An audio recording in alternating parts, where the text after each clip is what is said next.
Ngayong araw daw kasi guys, hindi siya pinakain nila Radic.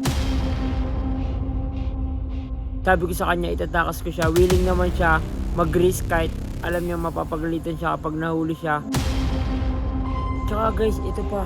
May sasabihin daw siyang sikreto sa akin at i-reveal niya din daw sa inyo.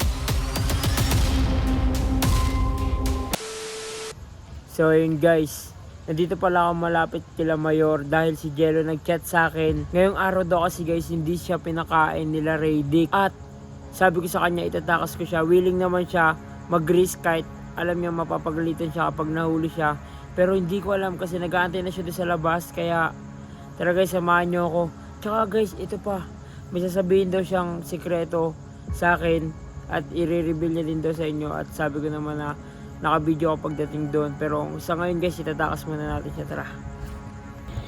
So guys, nakikita ko na siya. Nandun siya sa may likod ng kotse nila Radic. Tara, punta natin guys. Kinakabahan ako kung anong, baka nandiyan pa si Radic sa ano. Tara, bisa mo. Bisa mo na. Ano ba sasabihin mo? Mamaya na yun. Ha? Mamaya na yun. Baka maulit ako. O tara. Siguraduhin mo ano yun, worth it yung sasabihin mo. Pag nahuli tayo dito, baka mo nga, patay mo muna. Mamaya ka na kasi mag-video-video. Kailangan natin mga layo. Sabi mo kasi may sasabihin ka eh. Eh mamaya na nga yun. Biya mo na yun. Mamaya Dito na. na. Oh, ano yung sasabihin mo? Ha? Ano yung sasabihin mo? Ano na kasi? Simple lang to. O ano nga? Kasi madalas ko napapansin eh. Si Joshua. O ano? Ano meron? Bantayan mo yung mga galaw niya. Bakit? Kasi madalas napapansin ko kausap niya si Radic eh. Ha? Si Radic? Mm-hmm. Bakit daw? Anong pinag-usapan nila? Hindi ko nga alam eh. Kaya nga bantayan mo. Kasi pag mag-usap nila, pinapalis ako ni Radic. O tapos? Yun lang. Yun ang sasabihin ko sa'yo. Yun lang. Kaya nga bantayan mo si Joshua. Yun lang. Tapos minsan, nung isang araw, nakita ko sila magkasama. Sabi Saan ko, mapunta? tatlo sila. Si Joshua, si Radic, tapos si Jeron. Oh, Hindi ko alam kung anong ginawa nila. Paglabas ko ng gate, nakita ko sila magkakasama. Magkakausap. bakit daw? Hindi ba? Wala ka bang kahit anong alam na bakit nandun si Joshua? Wala, di ko nga rin alam eh. Baka kinakausap tungkol kay Yen para tigilan na. Jello, sigurado ka ba dyan? Sigurado ako. Kasi, Magsisinungaling ba ako?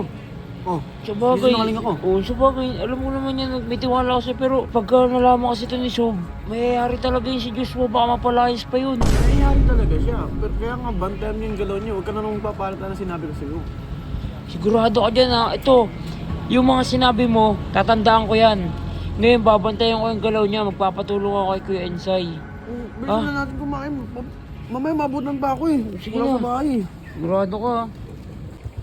So yun guys, malapit na kami sa camp, sa village namin. Papasok na rin kami pala. At iatid ko na lang si Jello pa uwi. Ito na, malapit na.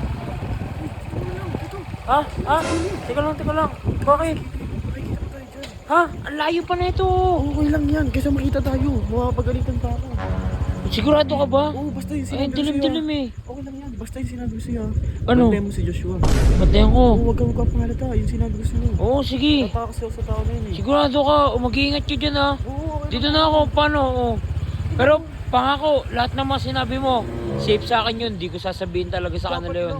Mamaya ako pa mayari. Pero sigurado naman ako malalaman ni boss yun eh. Deserve malaman ni boss yun. Di ko Ano, lang alam. niloloko niya si boss? Di ko Pag lang ganun? alam. Di ko lang alam. Kaya nga, mauna ka na. Sige na, dito na ako. So guys, wala. Baka pagalitan si Jelen yun.